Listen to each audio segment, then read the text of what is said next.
بسم اللہ الرحمن الرحیم۔ معاشیات اسلام۔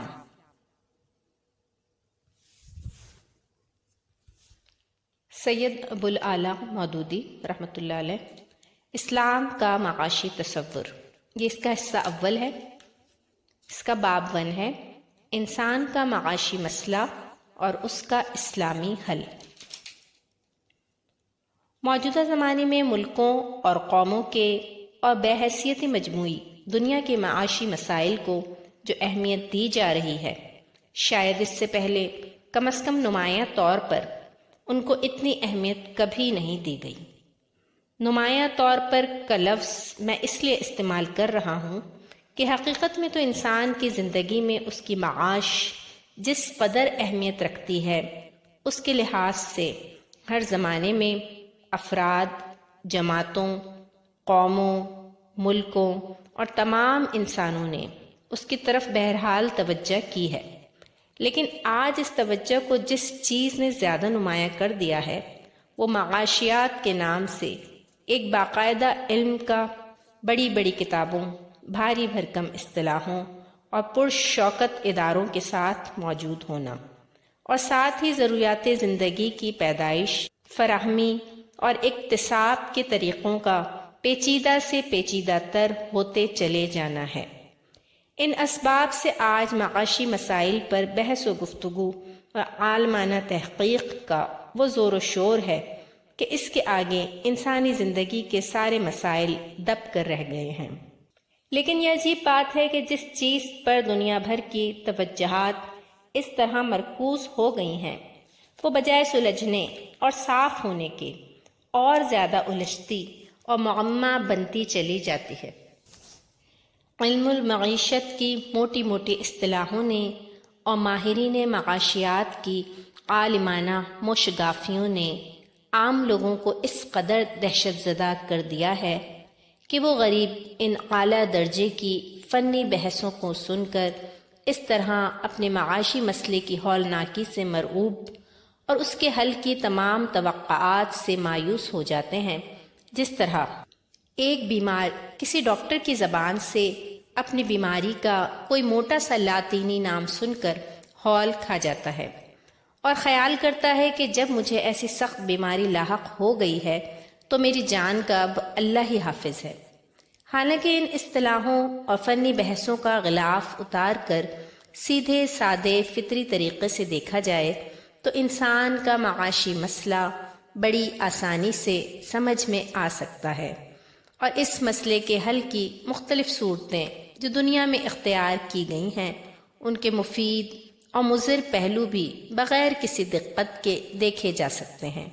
اور اس کے حل کی صحیح فطری صورت جو کچھ ہو سکتی ہے اس کے سمجھنے میں بھی کوئی مشکل باقی نہیں رہتی۔ جزو پرستی کا فتنہ۔ اصطلاحات کے چکر اور فنی پیچیدگیوں کے طلسمات نے اس مسئلے کو جس قدر الجھایا ہے، اس پر مزید الجھن اس وجہ سے بھی پیدا ہو گئی ہے کہ انسان کے معاشی مسئلے کو، جو دراصل انسانی زندگی کے عظیم تر مسئلے کا ایک جز تھا، مجموعے سے الگ کر کے بجائے خود ایک مستقل مسئلے کی حیثیت سے دیکھا جانے لگا، اور رفتہ رفتہ یہ لے اتنی بڑھی کہ معاشی مسئلے ہی کو پوری زندگی کا مسئلہ سمجھ لیا گیا۔ یہ پہلی غلطی سے بھی زیادہ بڑی غلطی ہے جس کی وجہ سے اس گتھی کا سلجھنا محال ہو گیا ہے۔ اس کی مثال بالکل ایسی ہی ہے جیسے کوئی امراض جگر کا ماہر انسانی جسم کے مجموعی نظام سے الگ کر کے اور اس نظام میں جو جگر کی حیثیت ہے اس کو نظر انداز کر کے جگر کو بس جگر ہونے کی حیثیت سے دیکھنا شروع کر دے،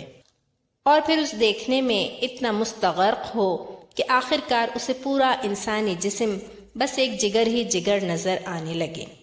آپ خود سمجھ سکتے ہیں کہ اگر انسانی صحت کے سارے مسائل کو صرف جگریات سے حل کرنے کی کوشش کی جائے تو یہ مسائل کس قدر ناقابل حل ہو جائیں گے،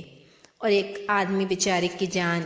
کس قدر شدید خطرے میں مبتلا ہو کر رہے گی۔ بس اسی پر قیاس کر لیجئے کہ جب معاشیات کو انسانیات کے مجموعے میں سے نکال کر الگ کر لیا جائے اور پھر اسی کو عین انسانیات قرار دے کر سارے مسائل زندگی اسی سے حل کیے جانے لگیں تو بجس سرگشتگی و حیرانی کے اور کیا حاصل ہو سکتا ہے؟ دور جدید کے فتنوں میں سے یہ ماہرین خصوصی اسپیشلسٹ کا فتنہ بھی ایک بڑا فتنہ ہے۔ زندگی اور اس کے مسائل پر مجموعی نظر کم سے کم تر ہوتی چلی جاتی ہے۔ انسان مختلف علوم و فنون کے یک چشم ماہرین کے ہاتھوں میں کھلونا بن کر رہ گیا ہے۔ کوئی طبیعت کا ماہر ہے تو وہ ساری کائنات کا معمہ صرف طبیعت کے بل پر حل کرنے لگتا ہے۔ کسی کے دماغ پر نفسیات کا تسلط ہے تو وہ اپنے نفسیاتی تجربات و مشاہدات کے اعتماد پر پورا فلسفہ حیات مرتب کرنا چاہتا ہے۔ اسی طرح جو لوگ معاشیات میں مستغرق ہیں وہ انسان کو یقین دلانا چاہتے ہیں کہ معاش تیری زندگی کا اصل مسئلہ ہے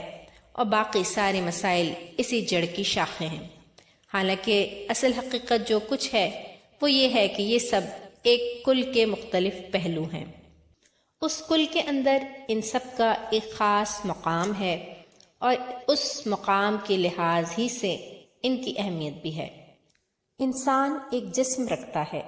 جو قوانین طبیعی کے ماتحت ہے۔ اس لحاظ سے انسان طبیعیات کا موضوع بھی ہے، مگر وہ نرا جسم ہی نہیں ہے کہ صرف طبیعیات سے اس کے سارے مسائل حل کیے جا سکیں۔ انسان ایک ذی حیات ہستی ہے جس پر حیاتی قوانین جاری ہوتے ہیں۔ اس لحاظ سے وہ علم الحیات بائیولوجی کا موضوع بھی ہے، مگر وہ نرا ذی حیات نہیں ہے کہ صرف حیاتیات یا حیوانیات زوالوجی ہی سے اس کی زندگی کا پورا قانون اخذ کیا جا سکے۔ انسان کو زندہ رہنے کے لیے غذا کی، پوشش کی اور مکان کی ضرورت بھی لاحق ہوتی ہے۔ اس لحاظ سے معاشیات اس کی زندگی کے ایک اہم شعبے پر حاوی ہے، مگر وہ محض ایک کھانے، پہننے اور گھر بنا کر رہنے والا حیوان ہی نہیں ہے کہ تنہا معاشیات ہی پر اس کے فلسفہ حیات کی بنا رکھ دی جائے۔ انسان اپنی نوع کو باقی رکھنے کے لیے تناسل پر بھی مجبور ہے، جس کے لیے اس کے اندر ایک زبردست صنفی میلان پایا جاتا ہے۔ اس لحاظ سے صنفیات کا علم بھی اس کی زندگی کے ایک اہم پہلو سے تعلق رکھتا ہے، مگر وہ بالکل نسل کشی کا آلہ ہی نہیں ہے کہ بس صنفیات ہی کی اینک لگا کر اسے دیکھا جانے لگے۔ انسان ایک نفس رکھتا ہے جس میں شعور و ادراک کی مختلف قوتیں اور جذبات و خواہشات کی مختلف طاقتیں ہیں۔ اس لحاظ سے نفسیات اس کے وجود کے ایک بڑے شعبے پر محیط ہے، لیکن وہ اثر تاپا نفس ہی نفس نہیں ہے کہ نفسیات کے علم سے اس کی پوری زندگی کی اسکیم بنائی جا سکے۔ انسان ایک متمدن ہستی ہے جو عین اپنی فطرت کے لحاظ سے مجبور ہے کہ دوسرے انسانوں کے ساتھ مل کر رہے۔ اس لحاظ سے اس کی زندگی کے بہت سے پہلو عمرانیات کے تحت آتے ہیں، لیکن متمدن ہستی ہونا اس کا تمام وجود نہیں ہے کہ محض علوم عمران کے ماہرین بیٹھ کر اس کے لیے مکمل نظام حیات وضع کر سکیں۔ انسان ایک ذی عقل ہستی ہے جس کے اندر محسوسات سے ماورا معقولات کی طلب بھی پائی جاتی ہے اور وہ عقلی اطمینان چاہتا ہے۔ اس لحاظ سے علوم عقلیہ اس کے خاص مطالبے کو پورا کرتے ہیں، مگر وہ پورا کا پورا عقل ہی نہیں ہے کہ محض معقولات کے بل بوتے پر اس کے لیے ایک لائحہ زندگی بنایا جا سکے۔ انسان ایک اخلاقی اور روحانی وجود ہے جس میں بھلے اور برے کا امتیاز اور محسوسات و معقولات دونوں سے ماورا حقیقتوں تک پہنچنے کا داعیہ بھی پایا جاتا ہے۔ اس لحاظ سے اخلاقیات اور روحانیات اس کے ایک اور اہم مطالبے کو پورا کرتے ہیں، مگر وہ اثر تاپا اخلاق اور روح ہی نہیں ہے کہ مجرد اخلاقیات اور روحانیات سے اس کے لیے پورا نظام زندگی بنایا جا سکے۔ دراصل انسان بیک وقت یہ سب کچھ ہے، اور ان تمام حیثیتوں کے علاوہ اس کی ایک حیثیت یہ بھی ہے کہ اپنے تمام وجود اور اپنی زندگی کے سارے شعبوں سمیت وہ کائنات کے اس عظیم الشان نظام کا ایک جز ہے، اور اس کی زندگی کا ضابطہ لازمی طور پر اس امر کا تعین چاہتا ہے کہ اس کائنات میں اس کی حیثیت کیا ہے، اور اس کا جز ہونے کی حیثیت سے اس کو کس طرح کام کرنا چاہیے۔ نیز اس کے لیے یہ بھی ناگزیر ہے کہ وہ اپنے مقصد زندگی کا تعین کرے اور اسی کے لحاظ سے فیصلہ کرے کہ اسے کس لیے کام کرنا ہے۔ یہ آخری دونوں سوال انسانی زندگی کے دو بنیادی سوال ہیں، انہی پر ایک فلسفہ حیات بنتا ہے، اور پھر اس فلسفہ حیات کے تحت تمام وہ علوم جو دنیا اور انسان سے تعلق رکھتے ہیں اپنے اپنے دائرے کی معلومات فراہم کرتے ہیں، اور کم و بیش ان سب سے مل کر ایک لائحہ عمل بنتا ہے جس پر انسانی زندگی کا پورا کارخانہ چلتا ہے۔ اب یہ ایک کھلی ہوئی بات ہے کہ اگر آپ اپنی زندگی کے کسی مسئلے کو سمجھنا چاہیں تو اس کے لیے یہ کوئی صحیح طریقہ نہیں ہے کہ آپ خوردبین لگا کر صرف اسی ایک مسئلے پر نظر کو محدود کر کے دیکھیں، یا اس خاص شعبہ حیات کے لیے جس سے وہ مسئلہ تعلق رکھتا ہے ایک قسم کا تعصب لیے ہوئے پورے مجموعہ حیات پر نظر ڈالیں، بلکہ صحیح فہم و ادراک کے لیے آپ کو پورے مجموعے کے اندر رکھ کر اسے دیکھنا ہوگا اور ایک غیر متعصبانہ نگاہ سے دیکھنا ہوگا۔ اسی طرح اگر آپ زندگی کے توازن میں کوئی بگاڑ پائیں اور اس کو درست کرنا چاہیں تو یہ اور بھی زیادہ خطرناک ہے کہ آپ کسی ایک مسئلہ زندگی کو کل مسئلہ زندگی قرار دے کر سارے کارخانے کو اسی ایک پرزے کے گرد گھما دیں۔ اس حرکت سے تو آپ اور زیادہ عدم توازن پیدا کر دیں گے۔ صحیح طریقہ اصلاح یہ ہے کہ غیر متعصبانہ نگاہ سے پورے نظام زندگی کو اس کے بنیادی فلسفے سے لے کر شاخوں کی تفصیلات تک دیکھیے اور تحقیق کیجیے کہ خرابی کس جگہ اور کس نوعیت کی ہے۔ انسان کے معاشی مسئلے کو سمجھنے اور صحیح طور پر حل کرنے میں جو مشکل پیش آ رہی ہے اس کی بڑی وجہ یہی ہے کہ اس مسئلے کو بعض لوگ صرف معاشیات کی نگاہ سے دیکھتے ہیں، بعض اس کی اہمیت میں مبالغہ کر کے اسے کل مسئلہ زندگی قرار دے رہے ہیں، اور بعض اس سے بھی تجاوز کر کے زندگی کا بنیادی فلسفہ اور اخلاق و تمدن و معاشرت کا سارا نظام معاشی بنیاد ہی پر قائم کرنا چاہتے ہیں۔ حالانکہ اگر معاشیات ہی کو اساس ٹھہرایا جائے تو انسان کا مقصد زندگی اس بیل کے مقصد زندگی سے کچھ بھی مختلف نہیں ٹھہرتا جس کی تمام سعی و جہد کی غایت یہ ہے کہ ہری ہری گھاس کھا کر خوش و خرم اور تنو مند ہو جائے، اور کائنات میں اس کی یہ حیثیت قرار پاتی ہے کہ وہ بس چراگاہ عالم میں ایک آزاد چرندہ ہے۔ اسی طرح اخلاقیات، روحانیات، معقولات، عمرانیات، نفسیات اور تمام دوسرے علوم کے دائروں میں بھی معاشی نقطۂ نظر کے غالب آ جانے سے نہایت شدید عدم توازن کا خطرہ پیدا ہو جاتا ہے، کیونکہ ان شعبہائے زندگی کے لیے معاشیات میں کوئی بنیاد اس کے سوا نہیں ہے کہ اخلاق و روحانیات نفس پرستی اور مادہ پرستی میں اور معقولات میں تبدیل ہو جائیں۔ عمرانیات کی ساری ترتیب حقائق عمرانی کے بجائے کاروباری اغراض پر قائم ہو، اور نفسیات میں انسان کا مطالعہ محض ایک معاشی حیوان کی حیثیت سے کیا جانے لگے۔ کیا اس سے بڑھ کر انسانیت پر کوئی اور ظلم ہو سکتا ہے؟ اصل معاشی مسئلہ۔ اب اگر ہم اصطلاحی اور فنی پیچیدگیوں سے بچ کر ایک سیدھے سادے طریقے سے دیکھیں